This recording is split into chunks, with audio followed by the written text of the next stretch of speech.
Welcome to the Cincy Postcast, and before we get started, I want to talk to you a little bit about Streetside Brewery. You heard about Streetside? I love Streetside. You love Streetside. You hear Kevin talk about them every week in the cold open. Streetside is a neighborhood brewery in Columbia, Tusculum that is worth visiting even if you aren't from the neighborhood. You ask anyone in Cincinnati about beer, they're going to tell you that Streetside is on their Mount Rushmore. And folks, being on the Mount Rushmore is where you want to be. And if you're outside Cincinnati, Streetside is the place that you're going to want to recommend to tell all these other people and to prove to all these other people that you're cooler than the normies recommending the name brand spots. Whether you want a boring beer lager or something more fun like an unlimited power imperial stout, shout out to my man Shiv Palpatine, you're going to have a good time at Streetside with a beer that fits your taste. You check their website, Streetside Brewery, and you're going to find out that there's live music going on all summer, FC Cincinnati matches shown in the tap room, and they are even the official home for the Fulham Football Club supporters. And while you're there, you're going to want to mention the Cincy Postcast. Why, you ask? Because if you mention the Cincy Postcast to your bartender, you're going to get $1 off all of your pints that you're drinking at Streetside Brewery. And judging by their tap list, you're going to want to have more than one. Streetside Brewery. Good beer, good times. You'll impress your friends by calling it your favorite, and I want to thank them for being a sponsor of the Cincy Postcast. Oh, and on today's episode of the Cincy Postcast, as you can tell by me being in the opening, it's just Grayson and I, but we've got a lot to talk about. Ian Murphy signs a new deal with FC Cincinnati. Obina Wobodo gets his green card. Alec Khan out on injury. And is there anything to read into the fact that we still have Aaron Bupenza on this roster as the transfer window continues onward towards its closing date in mid-August? We then move on to Leagues Cup, previewing FC Cincinnati versus Querétaro in the Leagues Cup. How do we feel that FC Cincinnati is going to go? And we finished up with a little bit of spoiler talk about Deadpool and Wolverine. Why? Because Kevin's not here to tell us to stop talking about nerdy stuff. Anyway, you put it all together, and that's going to be your postcast. Here comes Jim Trace and the Makers. We'll see you on the other side. Hit it, Schwei.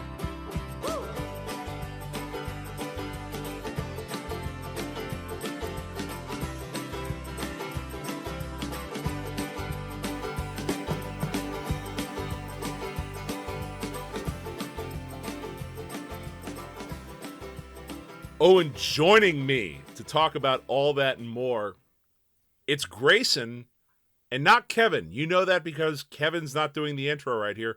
Grayson, we are on the eve of FC Cincinnati joining the Leagues Cup. How you feeling? Ambivalent? Yeah? Yeah. Yeah. I mean, like, I'm definitely looking forward to being back at TQL Stadium tomorrow. Same. Because I do like to be there. Right. I'm going to see all my best good friends. Roman and Lucho and Luca. Are you going to see Roman, though? That's it. We'll touch on that in a second here. I don't know. I'm excited because I did not realize I had tickets to this match, as we discussed on the last episode. So many of the people that I usually go to matches with are not available to go to this match with me. So I will be bringing Chief Sr. and his wife to this match. So this will be an opportunity for father-son experiencing of the FC together.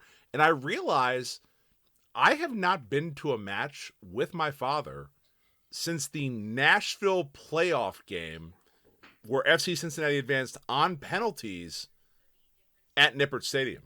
Okay. Can we... I'm already going to derail this episode. Go for it. And I'm also going to, I don't know, probably alienate a lot of our listeners. Sure. But so you said Chief Senior Yes. and his wife. Yes. Right? So Yes. Chief Sr. is presumably your father. That's correct. And his wife, I guess, is technically your stepmother. Stepmother. Yes, that's correct. Right. So, because I assume it's not your mother. If That is correct. Right. No, and it was one of those things too where I, full disclosure, it was not a early on remarriage. I assume you were like at least a teenager, if not a full-blown adult, when this remarriage happened. Full-blown adult. Yeah. Like I was already married when this second marriage happened. Yeah. So, because I think that's like, that's a thing, right? Like if you're an adult and your parent gets remarried, Right. that's not like your stepdad or your stepmom, right? Because No. it's just, and you might like that person quite a bit. No, You know, love her. and She's fantastic. you honor your parents' relationship fully, right? Right. But that's not like your stepmom. No. And it was funny when this happened, it was sort of like, so full disclosure, my father is remarried, and it was also because my mother passed away. And so there was never like this sort of thing where Sure. it was like, It doesn't we're going to be matter. a stepmother. Yeah, it's not going to be a stepmom thing. And it was funny that somebody said, "Oh, she's your stepmother." And I said, that's weird. You made it weird by saying that. Nobody had like gone into that place right there until that point had happened. I love her. She's great. But like, it's weird to talk about that because the technical term is stepmother, but like she's just my dad's wife. Right. And it's interesting because like you hear you occasionally see people on so like Twitter is where you see like all the different kinds of people, right? Right. No, You see people who be like, you see people who like identify as like adult orphans. yes. They're like, I lost both my parents at 50. Right. You're not an orphan. No. Not to No, like Harry Potter was an orphan. not to You're like not an orphan. not to like reduce like the trauma of like losing parents, right? Right. But it's just like terminology is funny. And obviously there's been all kinds of stuff about like Hunter Biden. We're going there now, right? There's a lot of people right now that are very, very upset because they invested heavily into Let's Go Brandon merchandise and into Hunter Biden conspiracy theories that are now no longer valid. So for me, the funniest Hunter Biden thing was the text where he sent as like a 45-year-old man, "My stepmom sucks." like you're an adult person. Right. You're an adult. Like your stepmom doesn't suck. You don't have like a stepmom. Right, you don't have to call like you reach a certain point too where it's like you don't have to call her that anymore. Like really rich people like do just stay like you watch like Succession, right? Like rich people stay like they're like Arrested Development too. Like their growth is like stunted in a way where like me as like a guy in his like 30s.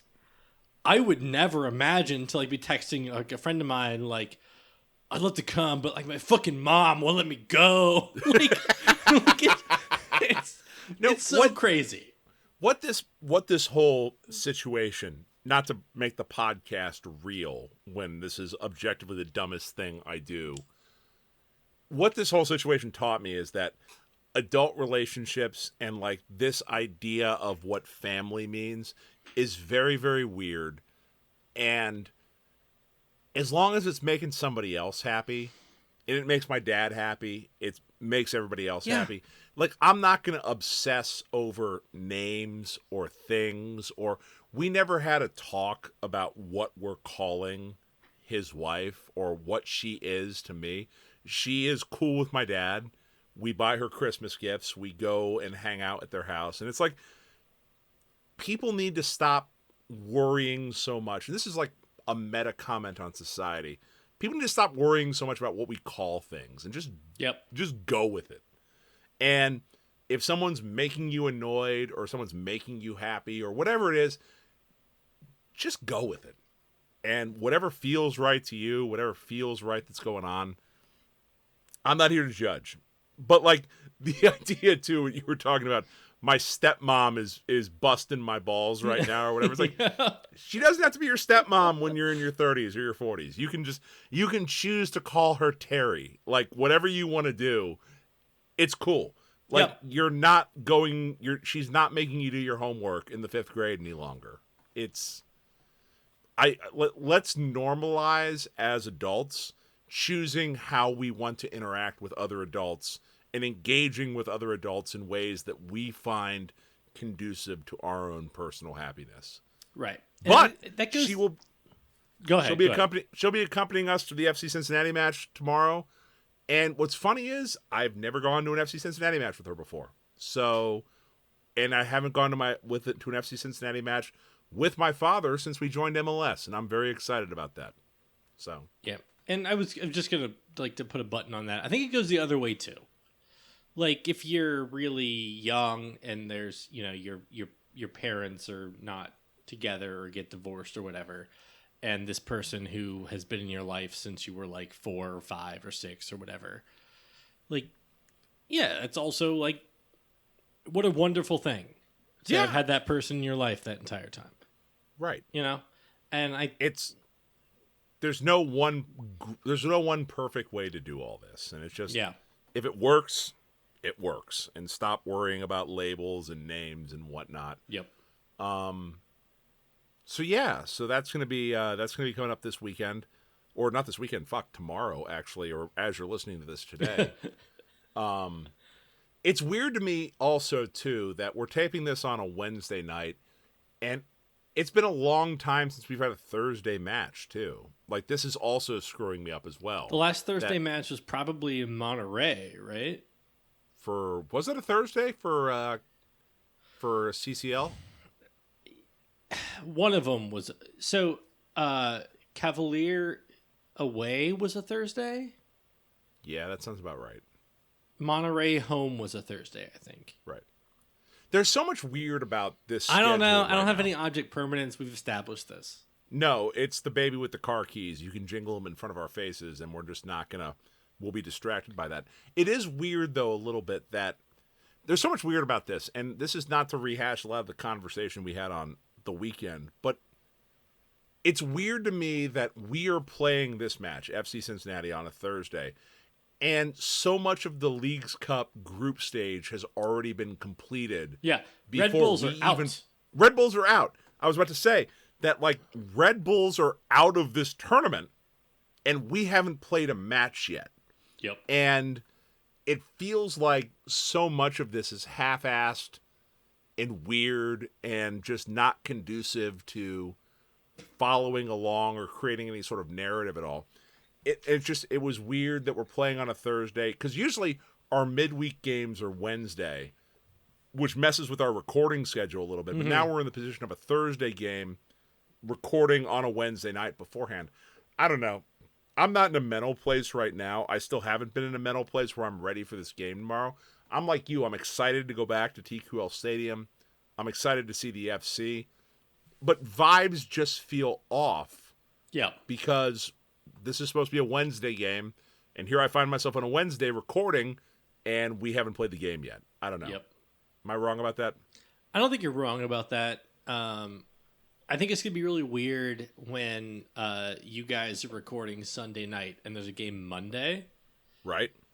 You say you guys because you've already preemptively let Kevin and I know this will be your last podcast appearance for several weeks, I believe. Yeah. I am going to...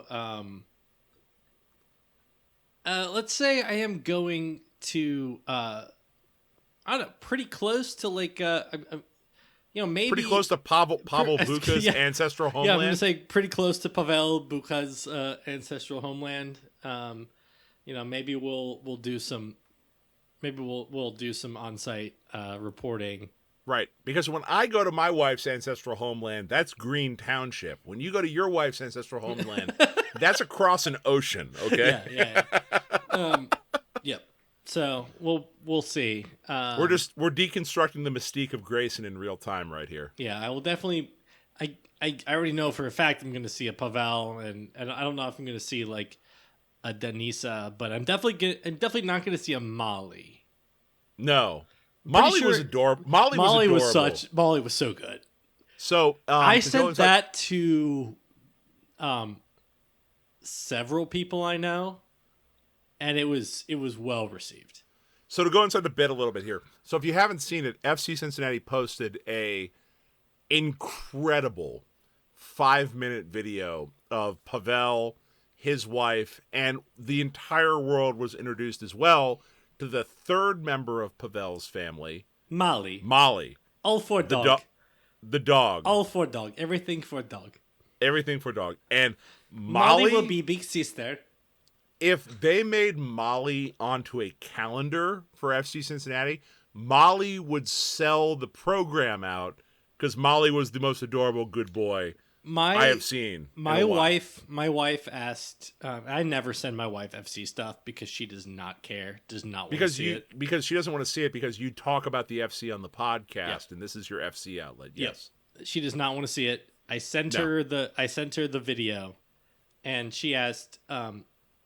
She sent me a text. She said, "Is Molly going to be on a TIFO?" She said TEEFO.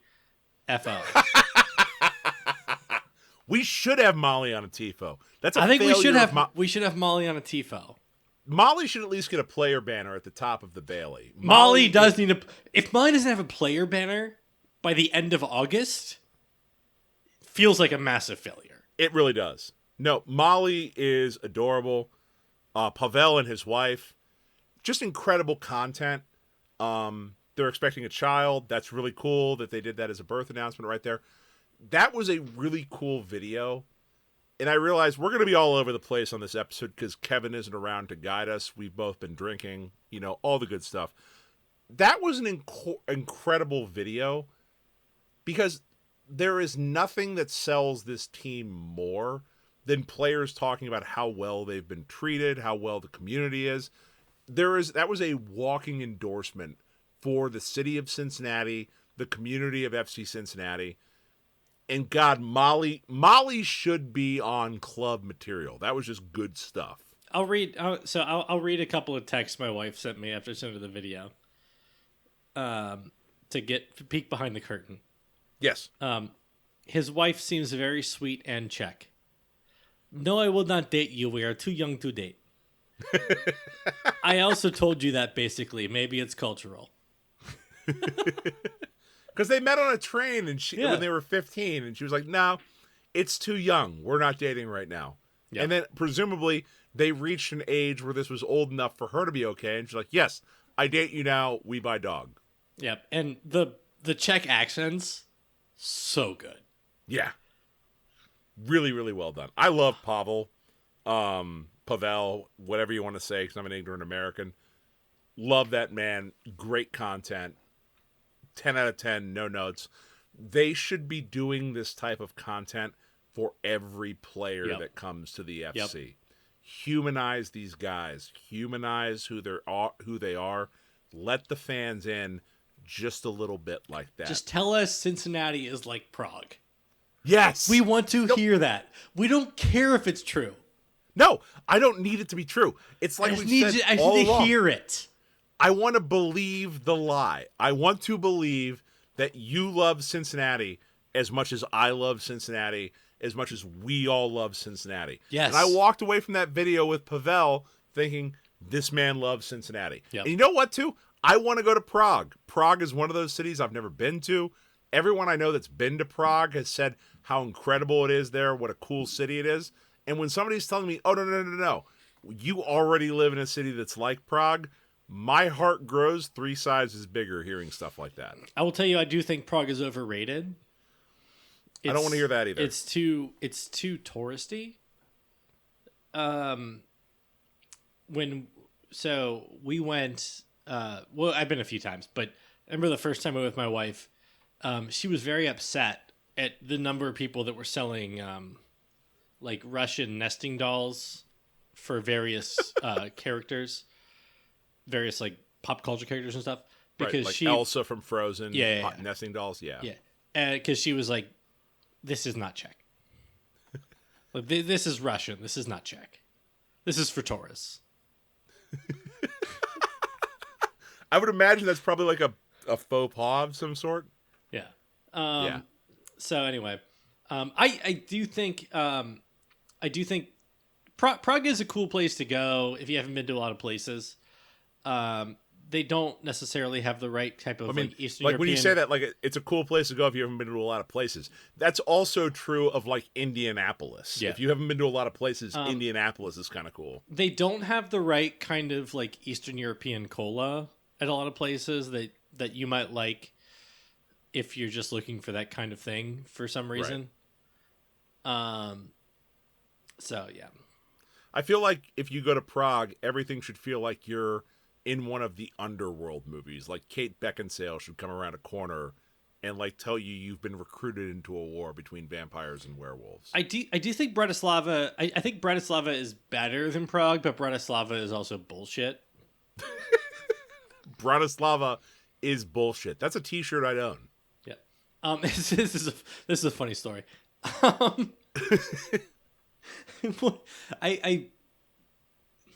right, I'll tell the story. So I met my I went after my first time going to Budapest.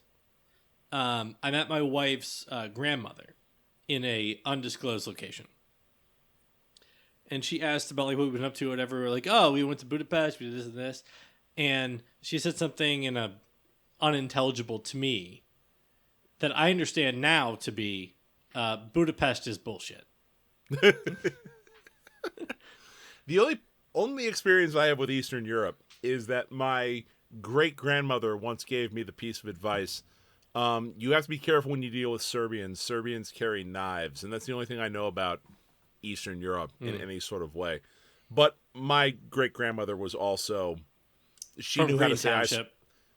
she knew how to say I surrender in like 7 different languages. She's one of those like people of Europe. So, enough about our backgrounds and culture and anything. We've got FC Cincinnati news. Where do you want to start on this? I would like to start, because it's positive news, I think, with the latest breaking news from FC Cincinnati as we record this, that Ian Murphy has been signed to a contract extension with the FC. Great news. This is probably the latest breaking thing we have right now. Ian Murphy, FC Cincinnati super draft pick, as of right now, has been signed to a contract extension through the 2026 season. Contract was up this year. They had an option for 2025. They have locked him in through 2026. I want to lead with this because... Is there any news about like an option for beyond 2026 or what? I would assume there's an option of some sort, because I have yet to hear an MLS contract that didn't include at least 1 or 2 option years. But I don't know, like for some reason, and I know he's had an up and down year. If you want to really evaluate, I think it's real harsh to put any of the year on him. I was about to say, like, he's had an up and down year in terms of how the evaluation has been, but he has been asked to step up in a way that I don't think anyone really had on the plate. Right. He's not the left. He's not the left wing back who stepped. He's the left wing back who stepped up. Left center back who stepped up. Yeah. To be on point with the first part of the podcast. The first part of this episode. Yeah, he's the left wing back who stepped up. Left center back who stepped up or whatever. Yeah. But no, I like Ian Murphy. I think that he is a true success story of this coaching staff, of this regime, that he's a super draft pick, that they have turned into a very, very competent MLS starter who has been called up. You know, I don't care that it was Camp Cupcake. He got called up to the U.S. men's national team. Yeah. I'm happy about this. Yep. Like, this is one of those things where you take it away from, you know, dollars and cents of MLS contracts and just evaluate this in just big picture terms. I love the fact that Ian Murphy got an extension from this team. Yep. I think Ian Murphy has been an incredible draft pick. Top 2 in franchise history. Yeah. In my view. Him and Roman. I mean, Nick Marcanic has got an an argument now at this point for how he's playing in Not, USL. Yeah, but not for us. Not for us. Right. No, you're right as about far that. as like contributions to this team, like Roman is clearly a 1, but Murphy is a clear 2. Okay, here's an interesting question. That's like, that feels like it's like, and look, straight up, I am not an MLS draft knower. No. And do not give a shit about other teams. Nope. But I'm ready to put my finger down and say the Roman Murphy draft, best MLS draft of all time. I can't disagree with this. Yeah, because top 10. Top 10 at least. As far as I know. It'd be hard to imagine you're doing better than 2 locked-on MLS starters who have both received national team call-ups. Yeah. Here's a question. What would you consider a better draft pick, Ian Murphy or Frankie Amaya? Ian Murphy. I agree with that, actually. Frankie Amaya was a contributor to a bad team. Right. Frankie Amaya has never been like a regular starter on a team that won a trophy. Nope.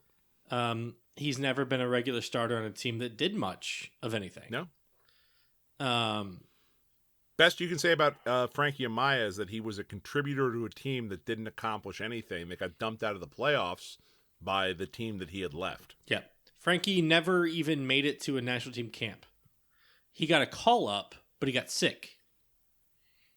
Okay. So he didn't go. Nope. So there you go. No, I agree with you on that. I don't know how many appearances either of them have had. But I will tell you that like Murphy has never won a wooden spoon. That's accurate. And he's never missed the playoffs in his career. That's also accurate. And he's been a starter for, if not a majority of that time, a very close to half of that time. Like, Murphy was a starter for a little bit of 22, a lot of 23, and most or all of 24. Yeah. And the interesting thing about Murphy, too, is that he earned that. It wasn't like this job was handed to him. And he looked bad at points and lost the job for a bit and won it back. No, like he looked awful. He got pulled down. His first real action with FC Cincinnati, he got pulled down at halftime because he looked terrible in that match against Austin. And you know what? I thought at the time, that's the last we're going to see of this guy. But he fought back, and it's interesting to me with Ian Murphy that, to me, he will always be, in my mind, compared with Kip Keller. Because they're funny, they're on the same team. Because some morons, some asshole, we're like, oh, you have to draft Kip Keller first. That I will quit my podcast after 2 episodes and if you don't draft Kip Keller. And some people said maybe it makes sense if you really are into Roman Celentano to draft him first, right? And then you have another pick later in the first round, and maybe you rate Ian Murphy close to or above Kip Keller. Just wait around and pick him. Yeah, and that really is where the weak, is separated from the strong. Yeah, and it's funny too how he'll be compared to Kip Keller because he was in the same draft, and he has been a locked-on starter pretty much the entire time, whereas Kip Keller shined brightly initially, really hasn't been able to improve thus far. It's early. It's a long career path, long career trajectory, but you'd be hard-pressed to say that the FC made the wrong decision in waiting to take Ian Murphy in this draft. I mean, you would be crazy to suggest otherwise at this point, honestly. And part of it is development, like the situation you walk into. Oh, absolutely. And so, obviously Austin beat the shit out of us game 1, and it was what it was. But you could make an argument that Keller was not in a better position to succeed over a longer period of time. No. Than Murphy was for those, that period of time. But, and so maybe Keller ends up a really good MLS player. But Murphy already has shown to be a good MLS player. And it would be absurd to be like 2 years in. Like, if you were doing a redraft. Oh, God, no. Anybody would pick Murphy. Murphy would be a top 5 pick from that draft. No, he'd be a Generation Adidas player from that draft. What draft? What draft was that? 2022? 2022. It was the same draft as Roman. You know what's interesting about this too is it's kind of like it's an interesting. Yeah. So if you were to go back to that draft, yeah, Murphy is.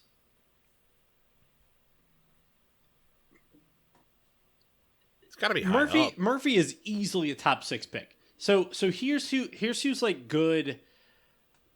I would say like good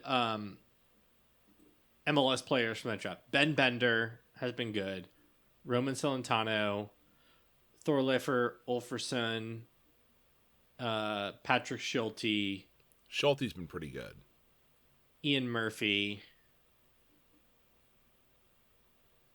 How many was that? Was that 5? It's 4. 5. Yeah, I mean, you're talking... Yeah, Murphy's a top 5 player. But it's also Murphy is clearly a top 5 player in that draft. But, like, this is also sort of... It's interesting to me, and it's funny to me, how complete Pat Noonan and Chris Albright's administration has been at finding value in every part of the MLS rulebook. And there's not a lot of coaches that are getting 2 value picks out of the Super Draft. Ian Murphy, Roman Celentano are value picks out of the Super Draft. You know what? When we go into Leagues Cup, we're going to talk about this. There's going to be Super Draft picks. Dem is going to be on the roster as a Super Draft pick. Loans, they're getting value out of. TAM signings, they're getting value out of. It's a complete thing where this front office and coaching staff are just doing MLS better than so many of their peers. And not just that. By the way, you know who the second round draft pick for FC Cincinnati was in that same draft? You're going to tell me. Nick Marcanic. Who's the aforementioned... Who has 19 goals in USL this year, and per Tom Bogert is getting offers, like transfer offers from Spain. Right.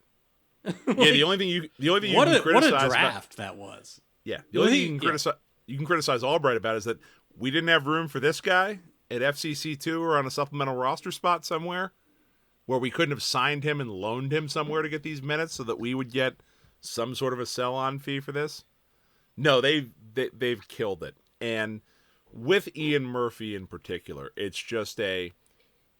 is a testament to this ownership group. And it's one of those things, too, where it's an understanding of the American player and the American system that they gave Ian Murphy the space and the system to improve.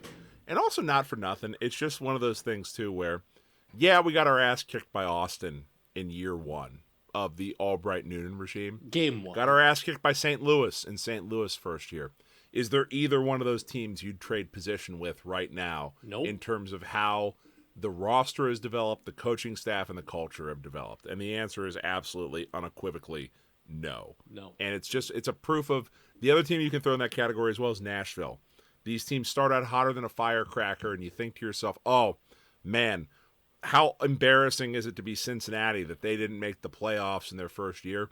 I wouldn't trade positions with any of these teams in a second, not this year, and not for the foreseeable future either, in terms of how the roster build has happened, how the player development is going, and just about every aspect of all this going on. I mean, throw Minnesota, throw Charlotte in there. Yeah.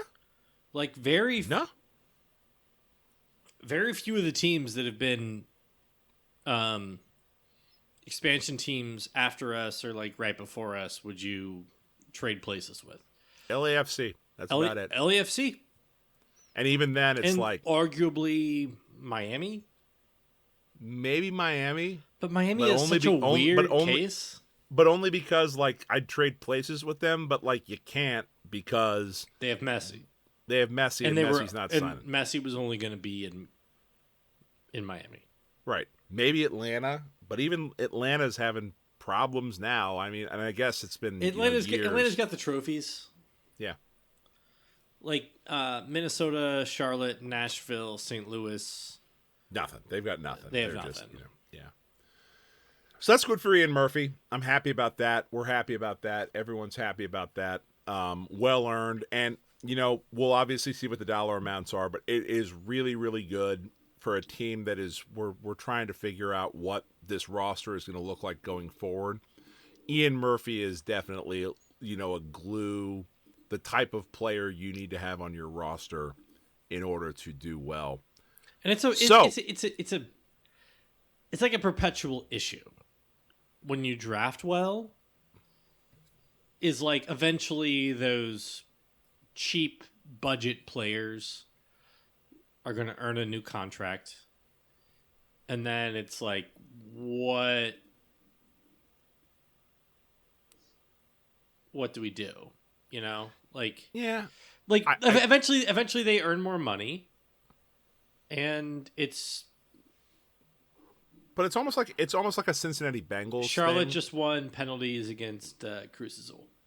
Cool.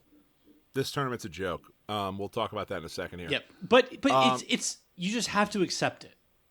You have to accept it, and it's also like it's a Cincinnati Bengals and dare I say, Pittsburgh Steelers, where it is a good thing when you're keeping money in your own locker room.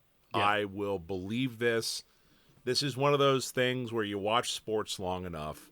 It is a good thing to build a culture in a sporting organization, regardless of sport, where when you are successful, the money stays in the building.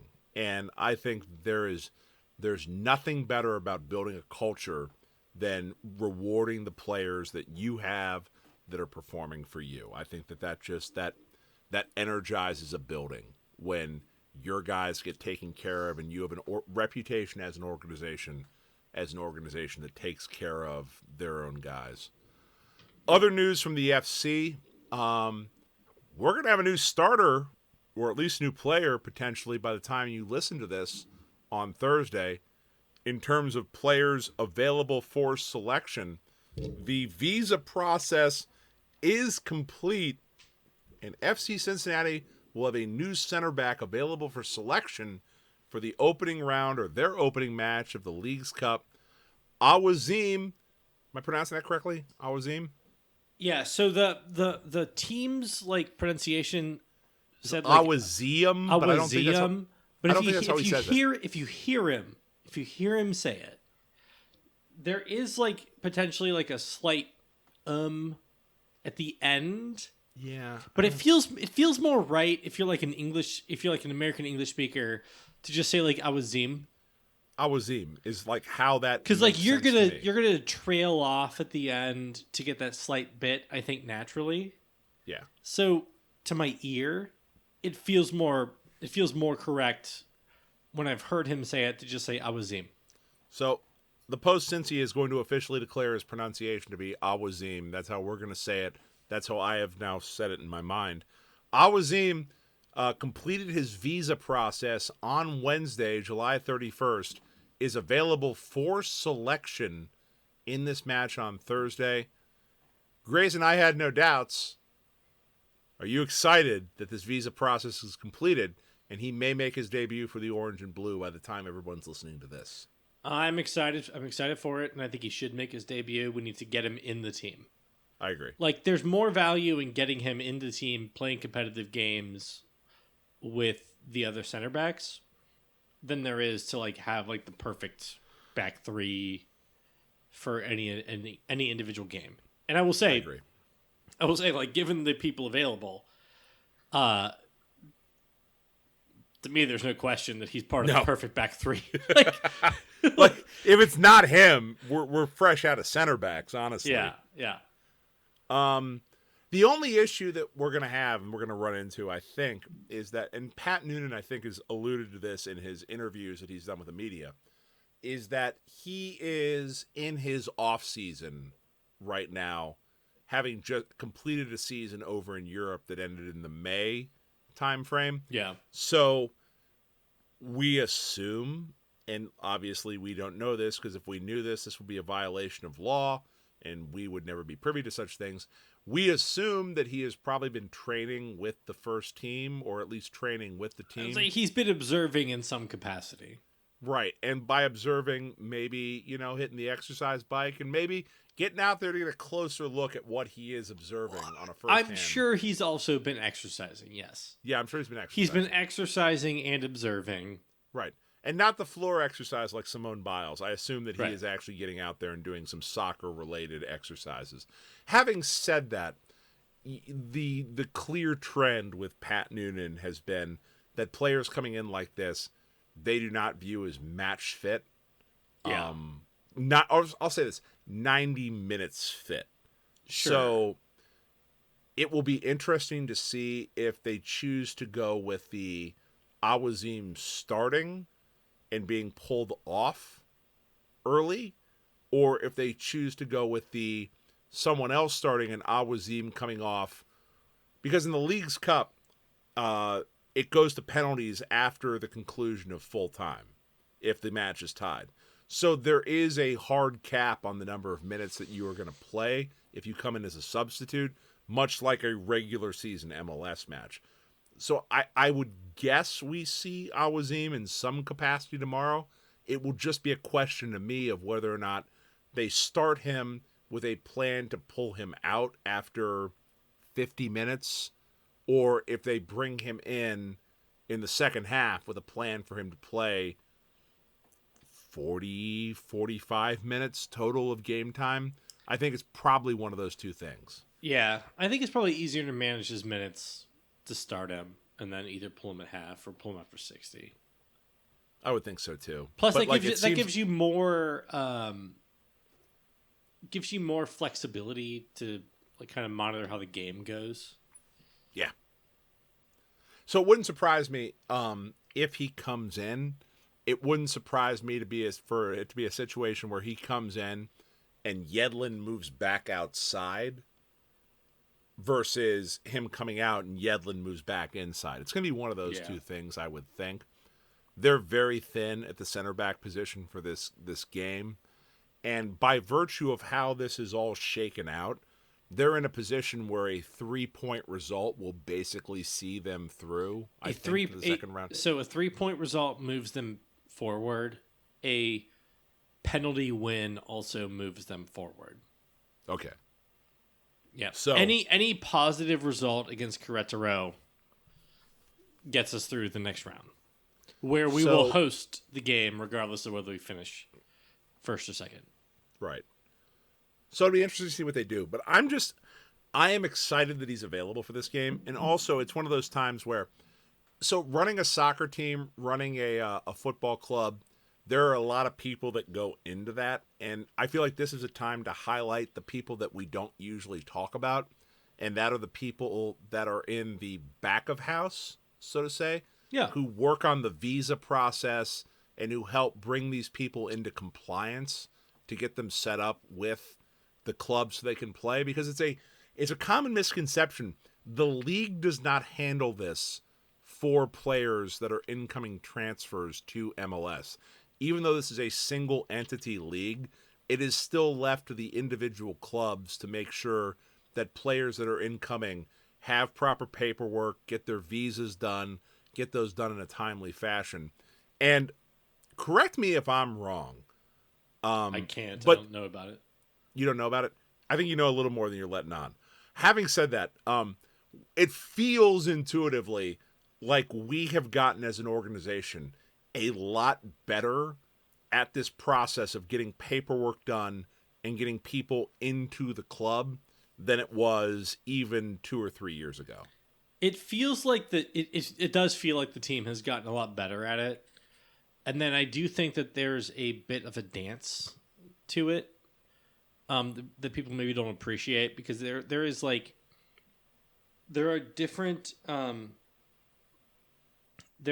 kinds of visas that players can get. And you and there's like a bit of a dance where it's like we've seen this where it's like players are available in the main team, but they don't. There's a game against Toronto in Toronto or Montreal in Montreal, and they're not available or whatever, or players not available for Champions League games, and I think that people don't appreciate that, like, just because you get a guy available doesn't mean he can then like leave the country and then like come back and be available.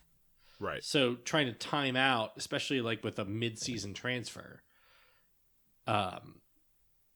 whether a player is like available for games in the United States, but then like, what if you have to go to Canada for a game? Have you gotten the appropriate visa for that game? Like it's a complicated process. Have they always done it as quickly as they could? I would suggest no. No. But have they gotten much, much better at it? Yes. I think it seems clearly to be yes. Yeah, it's been a lot more, I would say, more seamlesser, to not put too much of a grammatical point on it, in terms of I did not have a worry that Awaziem was not going to be available for this game. And that I wouldn't have had that confidence a couple years ago because of how good they've been and how seamless it's been at getting these players on board. And it's related to the point we were making earlier with Pavel Buka. Just this team seems like it's gotten a lot better at making sure that the transition players make into this club have been seamless, easy, and to make them available for selection. And if you've ever dealt with immigration law or have seen the immigration process, that is no small task. Couple of small bits on the FC before we clean this out and go on to our preview for the weekend. Obina Wobodo, it looks like he's obtained his green card, which is interesting for next year. Not so much interesting for this year, as we talked about on the last episode. Also interesting from the point of view that there had been some talk. I don't know that it was well sourced, but some talk that maybe Obina might be on the move this window. I think that puts that to bed. I don't think that they would be spending time getting Obina his green card to get things set up for next year. You never know, but it seems like all signs point to the idea that Obina is going to be a member of this team in 2025 and hopefully not a designated player because they'll be able to buy his salary down. I don't know if it puts it to bed, but I do think it's a sign of a well-run organization that you just... The team should always be trying to move players through the various steps just to like take advantage of like the roster rules. Like Alvaro got his green card, and did end up moving on, but like he was domestic for at least a bit, and just I think they should just keep moving.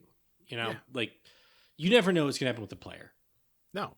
And the other thing, too, is that these international spots, there's a tangible value to these spots in MLS. And being able to get a player on a green card, it's the equivalent of adding another $100,000 or $150,000 in GAM to your roster spend, because that's the value that these international spots have on the open market in MLS on a year-to-year basis. So it is the sign of a well-run organization that you're always trying to recoup and find value on the margins, which this absolutely is you're finding value on the margins right here.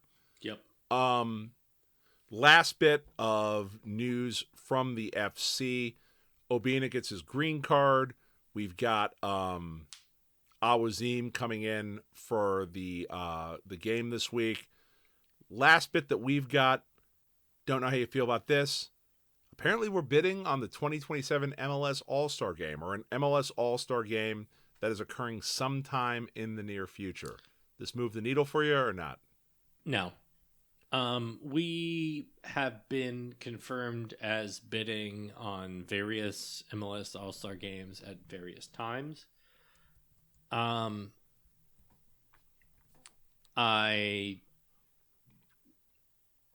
don't care, I guess. No. Like, I think the MLS All-Star game is a decent bet to go away at some point anyway. Yeah, like maybe it'll be a fun deal that they come up with, but I remember I'm old enough to remember when we were bidding on the 2025 MLS All-Star game, and then we just didn't dropped out. Yeah. And so it's all fine. I guess I don't really care. No. I just want to win trophies.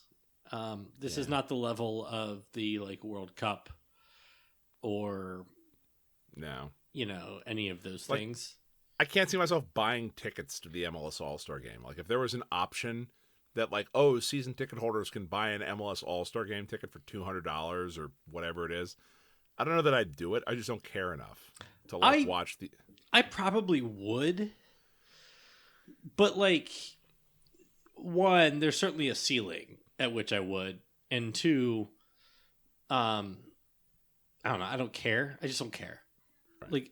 I mean, it was just in Columbus, and I didn't. And my wife even asked me when she found that it was in Columbus if I wanted to go, and I said no.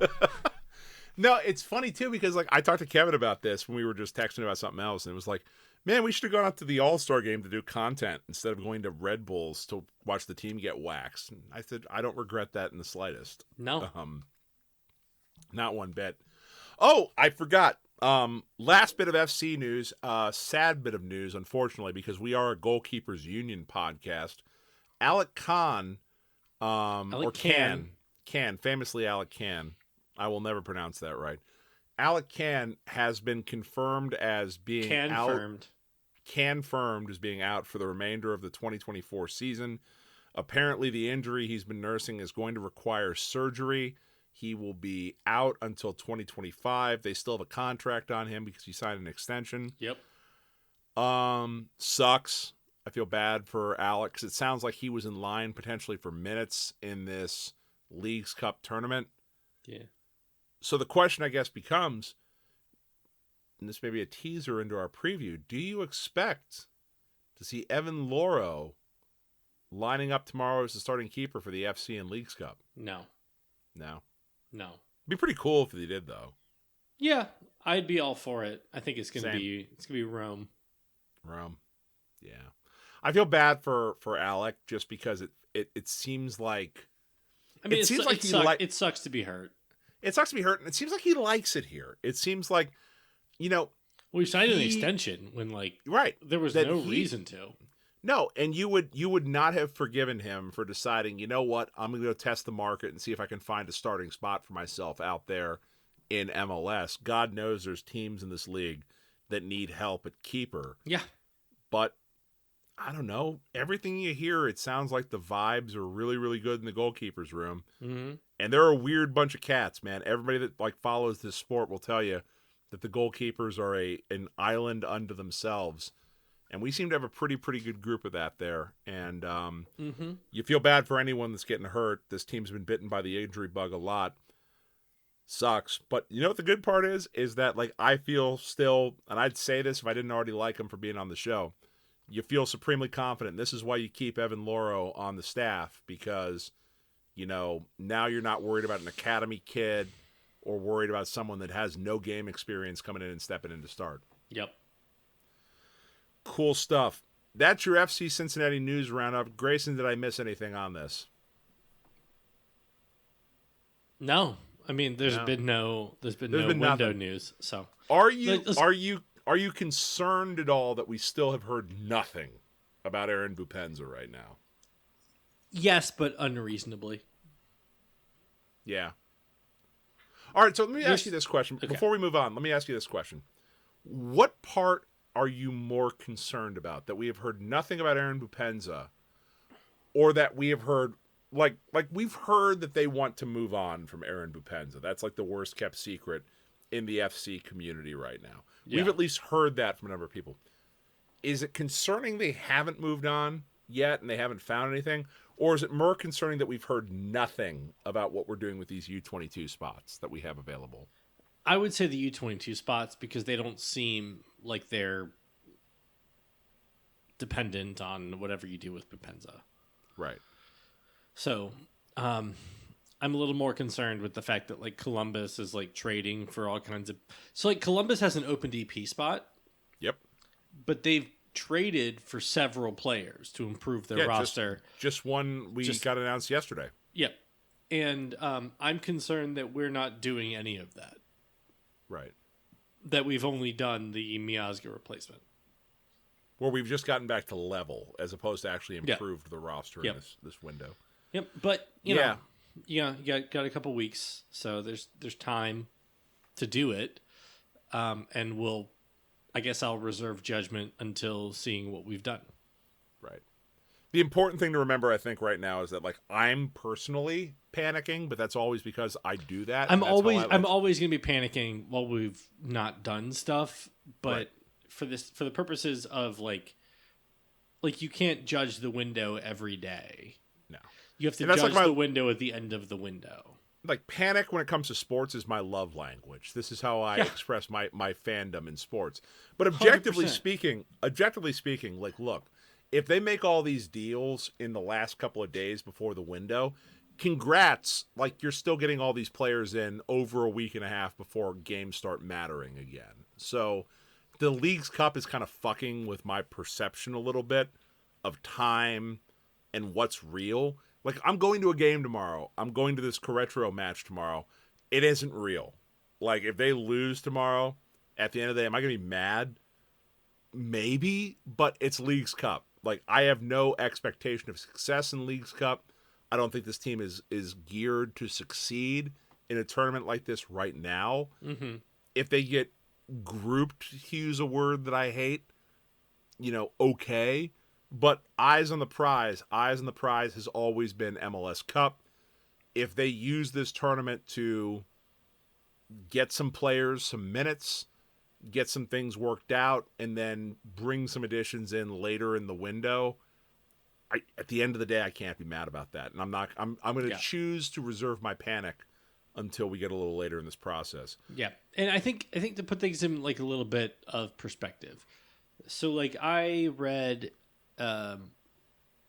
the Jason Williams column today about the Reds.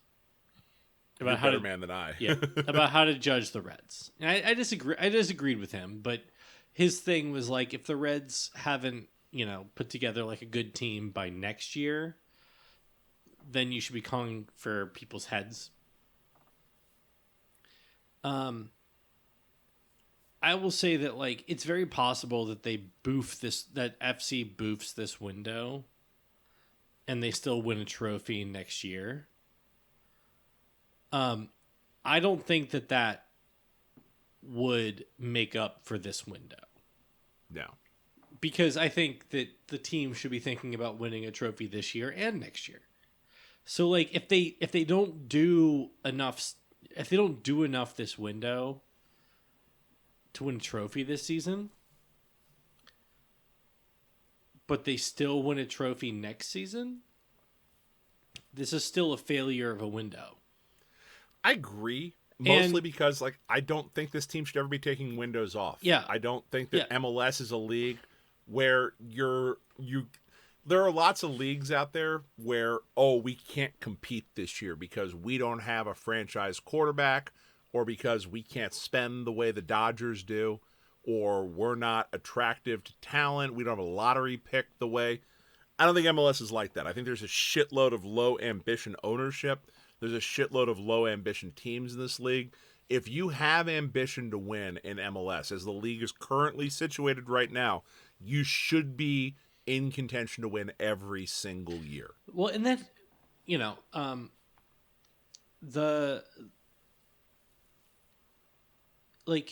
there are teams that are competitive every year. Yeah.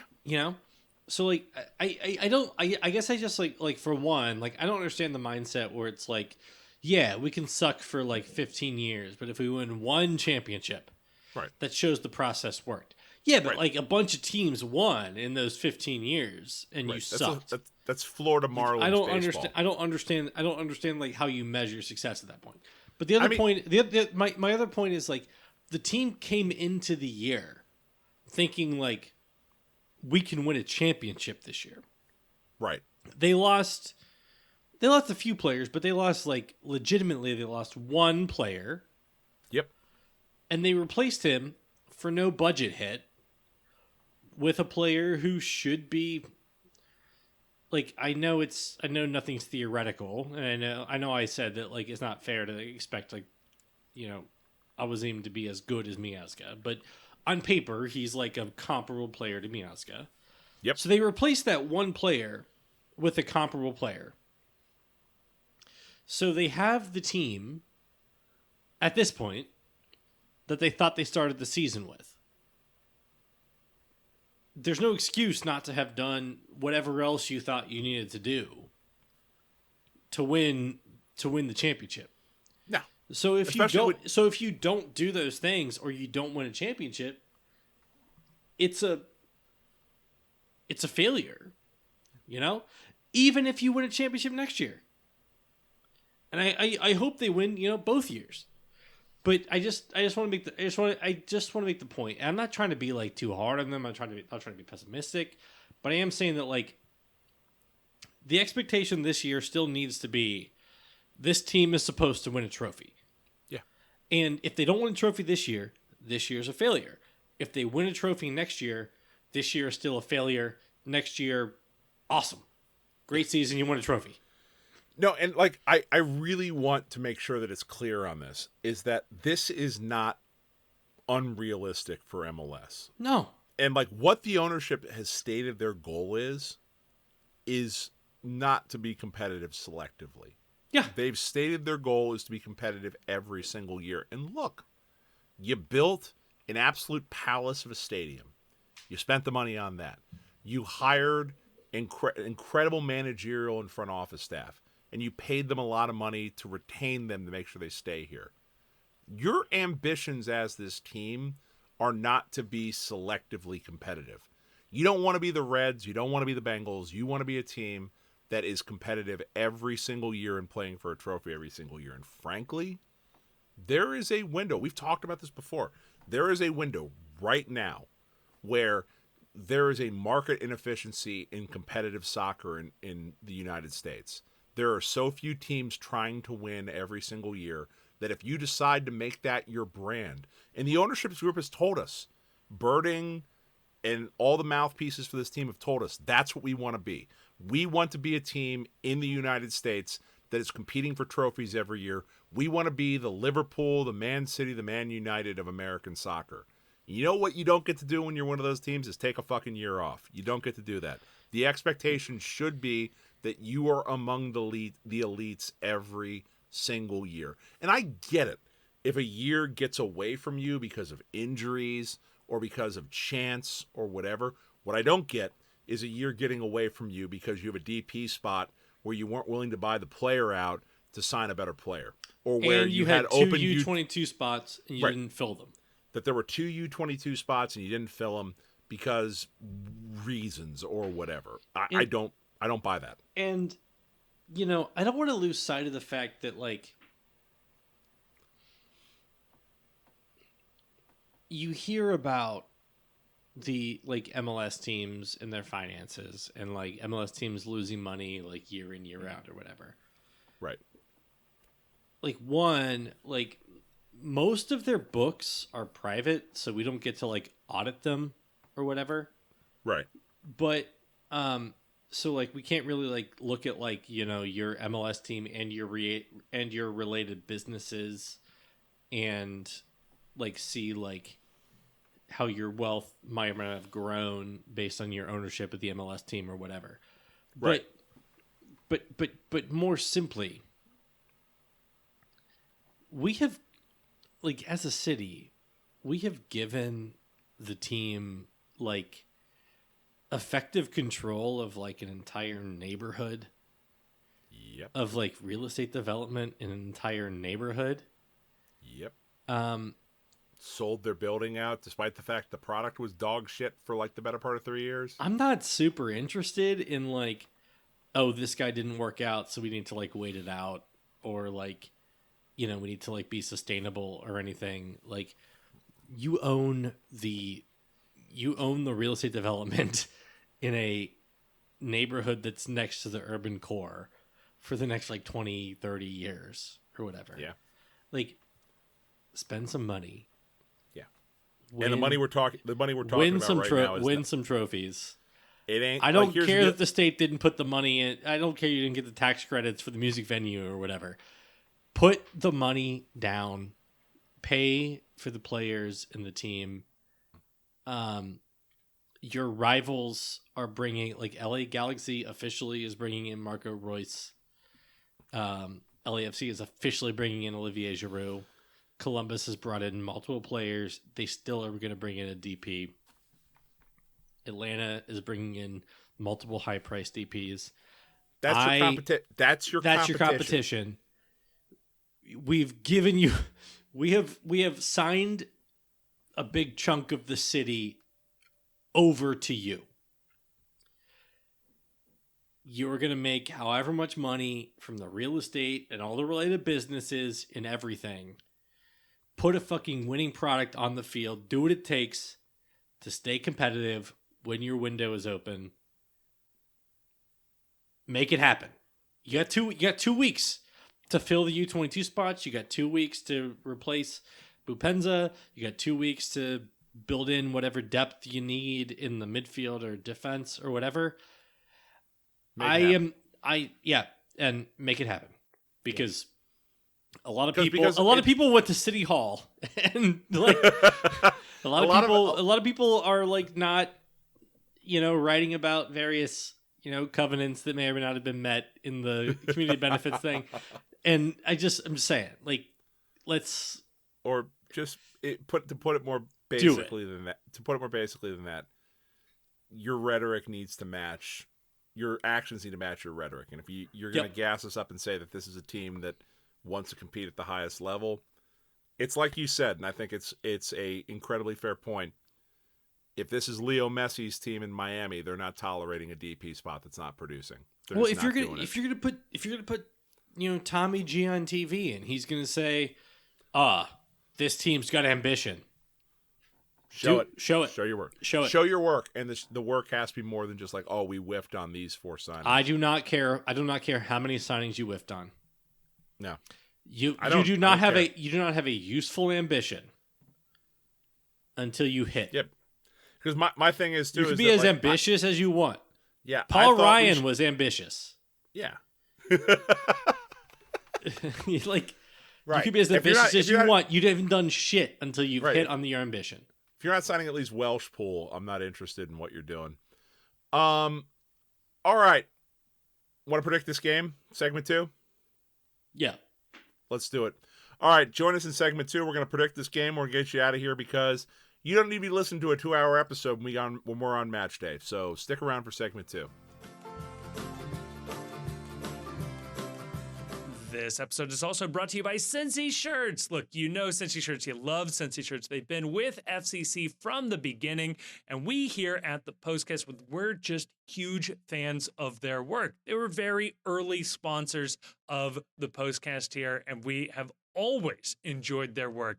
If you head on over to CincyShirts.com, that's Cincy with a Y, shirts.com, and check out using the promo code ThePostCincy, all one word, all caps, you will get 10% off your order, and you let them know that we sent you. Like, they have MLS and MLSPA licensed FCC gear available online and at their 2 retail locations in Hyde Park and Fort Mitchell. If they don't have your size on the shelf, they can print you one on the spot. That is a fantastic feature and something that I have used as well. So again, special thank you to Cincy Shirts. Head on over to their website or check the link down below in the description for the promo code ThePostCincy for 10% off your next order.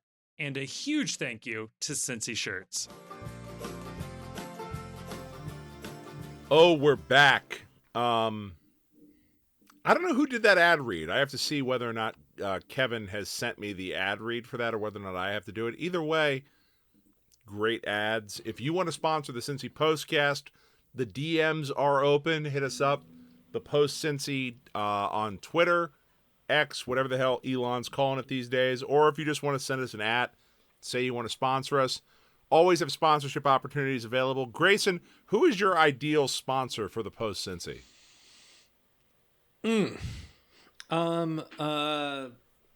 Great American Insurance. Why not? Come on, Carl, step up to the plate right here.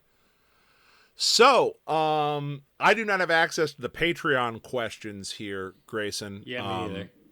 I know. So you'll have to wait till next week for Patreon questions to get asked. I did solicit some questions while I was out prior to the episode, doing show prep at RP McMurphy's in Oakley. Shout out to my favorite people up there. So I have a couple of different things we're going to ask here before we do the actual pregame preview with Querétaro.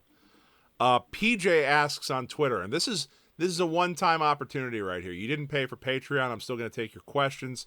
You may have paid for Patreon. I have no way of knowing. Is our big name signing dream dead?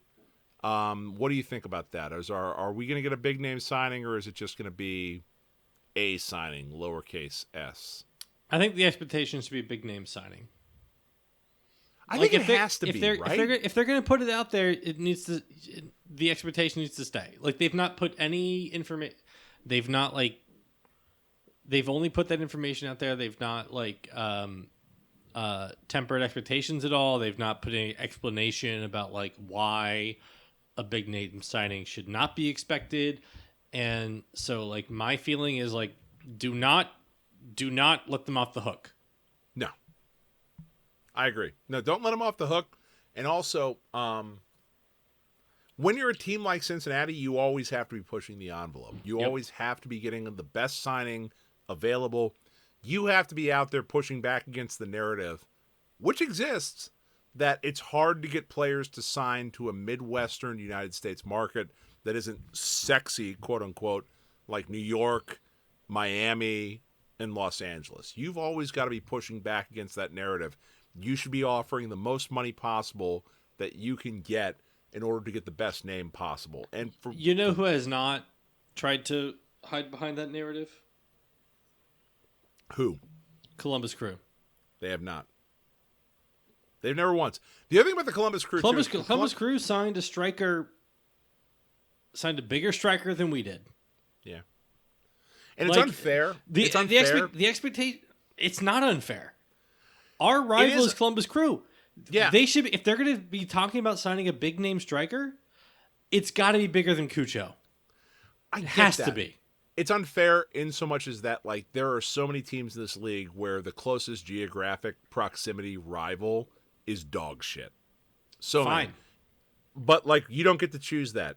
Like, your peer club is on field doing better than you. If you want to be like, we're a good team, we got like the executive of the year or whatnot, beat Cucho. Sign a better player than Cucho. I agree with you on that.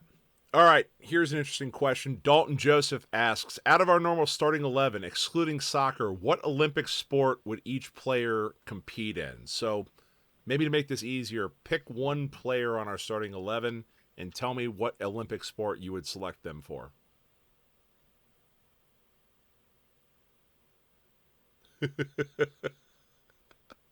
There are so many absurd options that, like, make no sense, where you could say, yeah, I would love to see Kevin Kelsey doing the high board dive. But Lucho for fencing. I was going to say Lucho for dressage, just watching a horse prance around Versailles with Lucho on it. I think if you put a sword in Lucho's hand, he's got enough of a, like, spatial recognition that he can see his, like, gaps to, like, get a little slash in. I like this. I have this weird thought that Roman Celentano would be an epic handball player. Yeah, sure. But that also, because I think that there are so many athletes in North America that would be, in fact, epic handball player.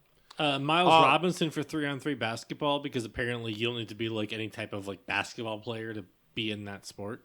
Which is weird to me because like the big three is kind of a thing, right? Here in the United States. Yeah, I don't know about that. One of the members of the U.S. team was like a podcast producer. Well, I mean, then I can't think of a team I would want to see us compete less in the Olympics than you, me, and Kevin doing Big Three basketball. Yeah. Ideal U22 position signing, assuming the best possible player. This is Chris Crawford asking this. I would say a backup for like an 8 that can back up either Pavel or Obi. Yeah. Yeah, I think if you're going to do a U22, I think we talked about this in previous episodes. I think your best place for a U22 is either center back or someplace in the midfield. Like, ideally, someone who can be a backup to Obi, that defensive midfielder, kill, stopper type role right there. I like this. Reasons why Boop is still on the roster, but they get progressively more and more ridiculous. I'm going to say the most ridiculous reason I can think of that Boop is still on the roster is that he, in fact, was named as part of his DP contract to a high-level executive position at Great American Financial, and he cannot be allowed out until whatever auditing procedures are done by the, who would that be? The SEC? I don't know. Sure. If they exist anymore. They don't. They're all being abolished as well. The last question that we have right here that I think dovetails neatly into the game preview is Russ Spiller asks, I've been to a few FC Cincy 2 games, and they are impressive. Maybe on the pod, highlight some of those guys who are now rostered for the Leagues Cup. Kenji, Dem, Nico, what are their backstories and their expected contributions? Fun story, I don't know a lot of their backstories other than the fact that Nico Ben Alcazar used to play for NYCFC, and Dem was a Dayton Flyers soccer player. But moving into this... Nico Ben Alcazar is like Gio Reyna's best friend. Yeah? Yep. Gio Reyna still, as we sit right here, I believe is still without a home over in Europe right now, correct? Yep. And then Kenji Bomadem is his dad was like a very famous player over in Europe, and he played in Dayton. We were corrected recently. Is Dem not the proper way to refer to him? Is he? I think it is. I think it's Boma. Boma or Boma Dem, because I think his dad. I think his dad is like Patrick Boma. So he would be Boma. I think Boma probably is like the. I don't know, right? But if he goes by what his dad went by, it'd be Boma. I'm just gonna wait till Tommy G tells me what to say. I think that's we can just call him Kenji. Kenji. It's fine. I like Dem Boys. We Dem Boys. I like that a lot. Who's the other guy? It was like Moist Tabala or something? Most people hate that. Most women hate that word, I'm told. Yeah, sure. Moist. Yeah, I understand. I also you just choose to acknowledge it. I also watched How I Met Your Mother. That hurts. That's hurtful right there. Never watch laugh track comedies. That's rule number 1 in life. Yeah. Like it's a classic thing. So a classic thing for somebody who like wants to have a personality is to say they hate the word moist. So what is it when somebody points out the fact that other people hate the word moist? Is that a personality Yeah, they also type? watched the same TV show where somebody said they hated that. Right. Yeah. No, it was on a group. It was on a group chat once. Everyone. Yeah, it's a monoculture. Everybody watches the same TV shows. Everybody like graphs on the same personality quirks. Fun fact: I have never seen a single episode of How I Met Your Mother. That's all right. Someone you talked to did. Yeah, no. Never seen an episode of Friends either. Actually, you don't have to. You don't have to because everybody you interact with did. So you already picked up all the stuff. The one that always throws people that are my age is I've never seen a full episode of Saved by the Bell either. That like blows minds for people in my age. It literally doesn't matter. I agree with you on that. It's all nonsense.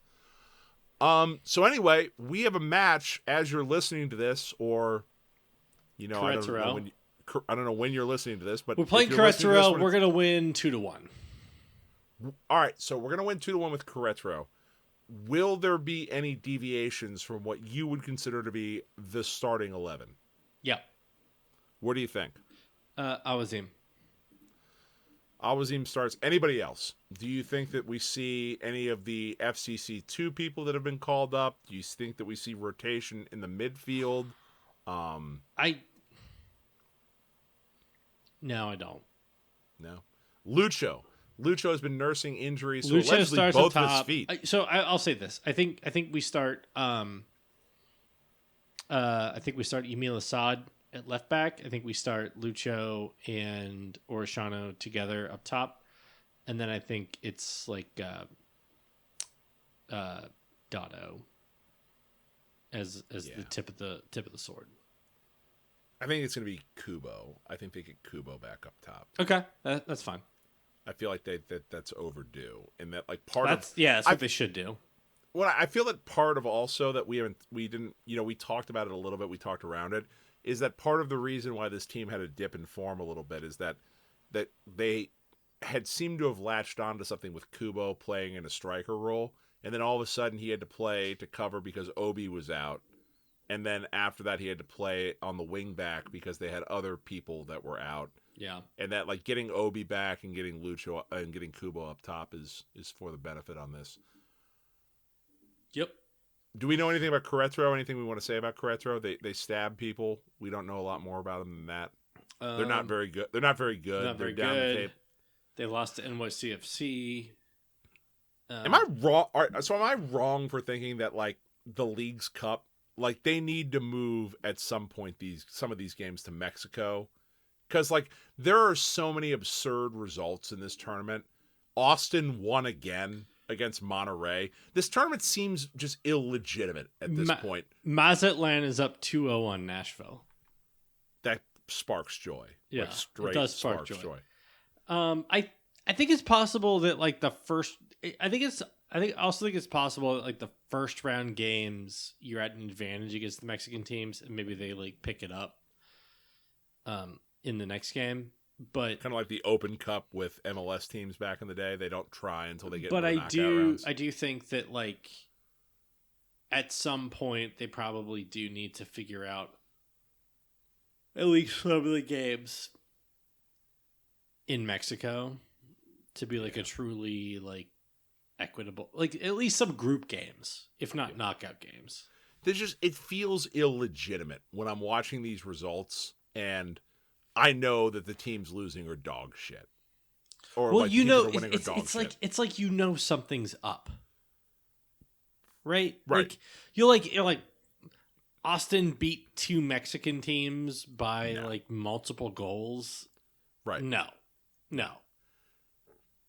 And I think that if these games were played on Mexican soil, I think these clubs, even if they didn't give a shit about these games, would feel compelled to field like more competitive squads and try harder if it was in front of their fans. And I feel like this tournament's going to have a legitimacy problem as long as MLS keeps dominating it when every other independent metric suggests that Liga MX is better than MLS. I will say the one fake thing is people like to say like, oh, this Mexican team fielded a player with 3 digits on their jersey. Mexican teams often give 3-digit jerseys to youth players that also end up having like very influential seasons for them. Yeah. Just because a player is like number 111 doesn't mean that player is terrible. It just means that player is young. Or it means that player is embracing the fact that like I have a triple-digit jersey and I want to show you a fucking thing or two. It's like the baseball reliever that's wearing 77. If that guy can throw 100, he's probably wearing that because he wants to remind everybody that he was never bet on or told that he was going to make it. Yep. Predictions for this game. What do you got? I'm saying 2-1 to the FC. Yeah, I'm going to say 3-2 to the FC. I feel like they're going to still let in a few goals, but I think they're going to win. I mean, if they're one of the teams that loses to a Mexican team on American soil in this tournament, I don't want to say red flag, but it's not a great sign for what we're doing right here. It will be retroactively either a big red flag or nothing. I agree with depending you. on how the rest of the season How goes. the rest of the window goes, quite honestly. Yeah. And speaking of the rest of the window, if you had to make one addition for the remainder of the window, would you add Deadpool or Wolverine to the FC squad going forward? Wolverine. Team needs a killer. I think the team needs a little attitude. I think Deadpool is the one they need. No, team just needs some like strength. Team needs somebody to just, Did you dominate. you saw the movie, correct? I can neither confirm or deny the method by which I didn't saw ask you. the I didn't movie. ask if you bought a ticket. I'm asking if you saw the movie. I can neither confirm or deny. It was a good movie. Like, I really enjoyed Deadpool and Wolverine. It was fine. Okay, so you grade this on a curve. I'm not grading this on it's not winning I did not any awards. find it funny. Really? Because to me, humor requires an element of surprise. And somebody making exactly the kind of joke that you would expect them to make about the subject matter that you're watching is not surprising. I'm sorry. Like, Wesley Snipes looking at the camera saying no one will ever play Blade other than me. I liked, laugh out of me. so I liked a couple of things. Like I liked. All right, hold on. Spoiler alert! If you haven't seen Deadpool and Wolverine, spoiler alert. Pause. Skip Go. ahead. Skip ahead 5 minutes To the end of the episode. If you haven't seen Deadpool and Wolverine, just skip ahead to the ad read and listen to the ad read at the end. I thought that the Channing Tatum Gambit costume was fun. Phenomenal. I thought that his like little gibberish stuff was funny. I thought Channing Tatum was funny. Like him doing hilarious. him doing the unintelligible Cajun accent was Right. very funny. Like him being asked, like, who is your dialect coach? One of the minions? Like, we're missing valuable plot exposition. Phenomenal. That wasn't funny, but him speaking gibberish was funny. I didn't need somebody to like acknowledge that he was speaking gibberish. I didn't like that. Wasn't funny. It made it like kind of less funny that he was speaking gibberish. False. Maybe if people had like pretended to like understand what he was saying, it would have been funnier. I mean, I will buy that. That would have also been funny, but I thought it was funny. I thought Gambit was phenomenal. I did like seeing Blade. I don't know him like when Ryan Reynolds turned to Hugh Jackman and was like, "Welcome to the MCU. You're joining at the lowest point." I could tell that there were people in the. I'm just like, I know people in this theater thought that was the funniest fucking thing they'd ever heard in their entire lives. It's such an obvious little gag. Like it's such like an inside baseball little gag. It's not a joke. It's not funny. That's Deadpool's bit. It's all inside. I don't baseball. care. I don't care. I want to hear like a legitimately funny joke.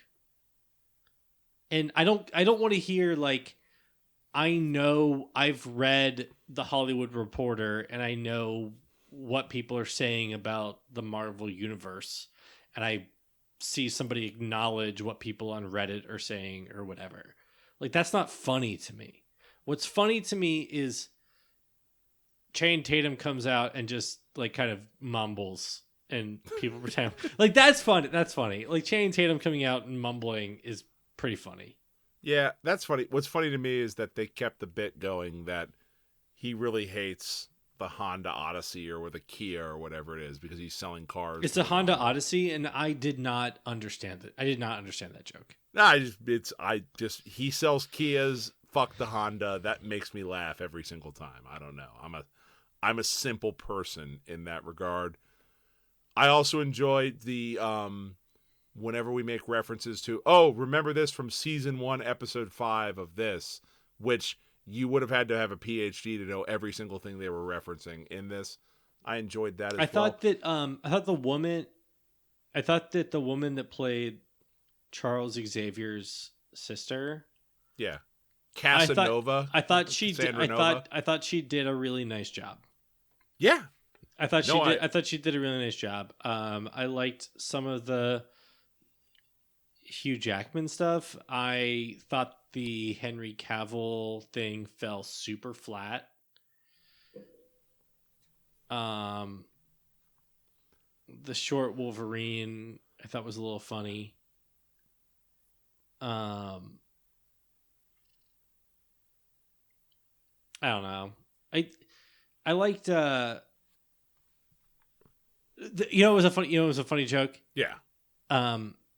So that when so there were two. When the Human Torch went up and then Pyro just like kind of sucked his fire.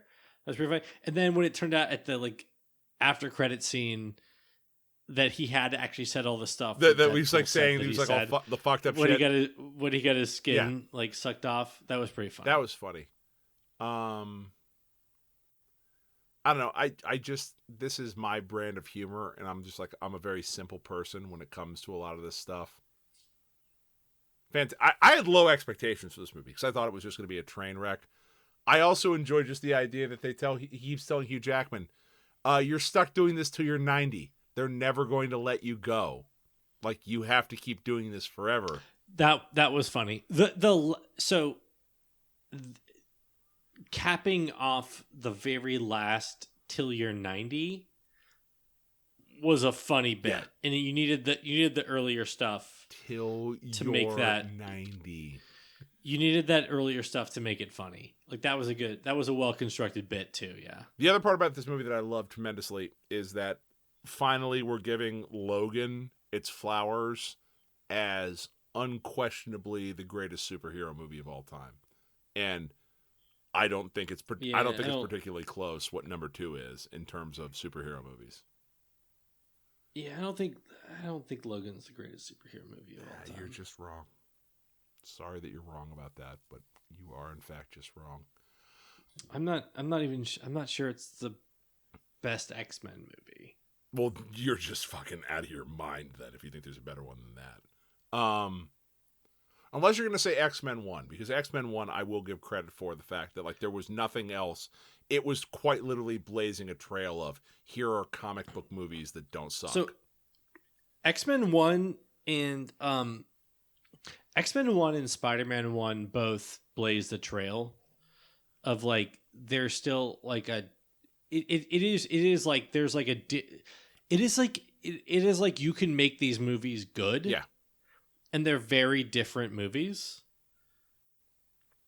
And if you want to admit that the reason you love Spider-Man is Chad Kroeger from Nickelback singing "Hero," I won't be upset. And they were both surpassed by their sequels. That were also very different movies. Yeah, I don't think X-Men 2 is better than X-Men 1. X-Men 2 is better than X-Men 1. X-Men 2 is better than basically any. X-Men 2 is one of the greatest superhero movies of all time. As is Spider-Man 2. But everything ended up converging in like a way that I don't know. Like movies got very samey, and that's not good. I agree with you on that, and that's part of the reason why I kind of liked this movie a lot, is that just the vibe felt different than a lot of the Marvel movies recently. Like, I enjoyed the fact that I don't know, maybe it's the R rating or just the fact that they're acknowledging that kind of what they did sucked. I don't know. But what I enjoy more than anything else is the fact that they're going back and they're just like, well, we're going to throw a bag of money at Robert Downey Jr. to try and make Doctor Doom not lame. Yeah, I don't know what's going on there.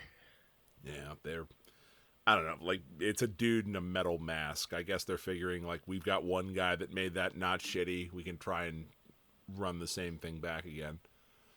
I think he's just going to show up, like, briefly and then get killed by the real Doctor Doom. I think it's going to be a swerve that, like, this is all, like, a long con, that, like, he's actually Iron Man again, and the real Doctor Doom will show up and he'll fight, like he will be the fake Doctor Doom, and actually Tony Stark, and this is all going to be to bring Tony Stark back. But because it's going to be something. Because they've been shitty at building, things people care about since then, because the movies have gotten all formulaic, and they forget the fact that the reason why they were good in the first place is they kind of broke the formula a little bit and broke the mold a bit.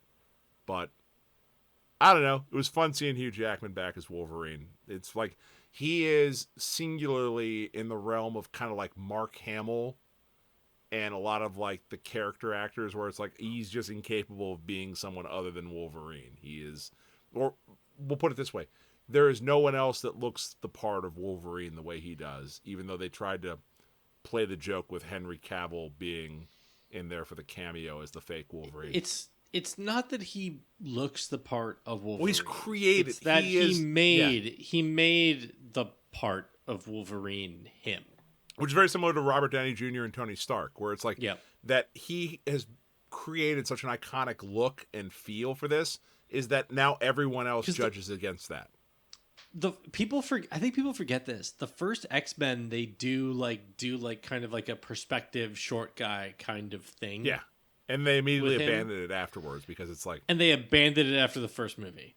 Because they're like, people don't care about how short or tall he is. People just like Hugh Jackman in this role, so we're just going to make him look normal. I'm old enough to remember in the first X-Men movie where they got mad that his claws were coming out of his hands as opposed to over the top, and that was like a big thing. Yeah. Because comic book people got annoyed at the Tobey Maguire Spider-Man that his web was like organic. Right. And then it becomes a really funny plot point in the last Spider-Man movie. I'll be honest with you, like it makes more sense for it to be organic. Yeah, like why? Like then he like invents webbing. That's stupid. Right. He's a high school kid. He's not going to do that. That's ridiculous. Yeah, spiders generate web. He's a Spider-Man. Right. He can generate web. Who cares? It defeats the purpose of being a Spider-Man if you don't have these spider powers. Come on. Everyone knows this. It was a dumb idea to begin with. All right. Well, that's enough comic book talk. Leagues Cup, fun. Querétaro, fun. FC Cincinnati, forever. Hopefully we win. Anyway, Grayson, enjoy your 3 weeks off from the podcast or however long you choose to stay away.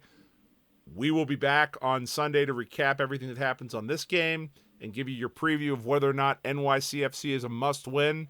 Until then, go fuck yourself, Querétaro. There we go.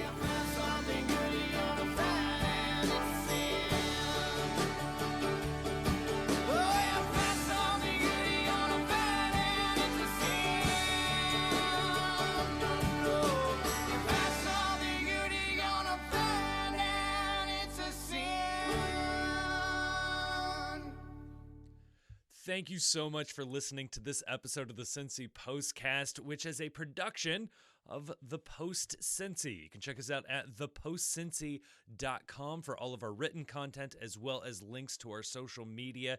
You can follow us on Twitter, and as well you can join us on our Discord server. You can find links to that server both in this episode description as well as on our website. That is where most of our conversations are going on. We have a lovely community there talking about FC Cincinnati, MLS, anything and everything else and everything in between. We also want to give a huge thanks to Jim Trace and the Makers for providing all of the music you've heard throughout this episode. They're an amazing local Cincinnati band. Again, more information about them is in the description of this episode. And if you enjoyed what you listened to and you've made it to the end, so I'm going to assume you liked it or you just can't reach your stop button, please like us, review us, subscribe to us wherever you are getting your podcasts. That is going to be really, really helpful. But more importantly, share this with a friend. A personal recommendation helps spread a podcast so much further. So please share this if you know somebody in your life who's an FC Cincinnati fan, an MLS fan, somebody that you think would enjoy this. Pass it on over. Thank you so much again for listening. It blows me away that people continue to listen to us, and thank you so much again.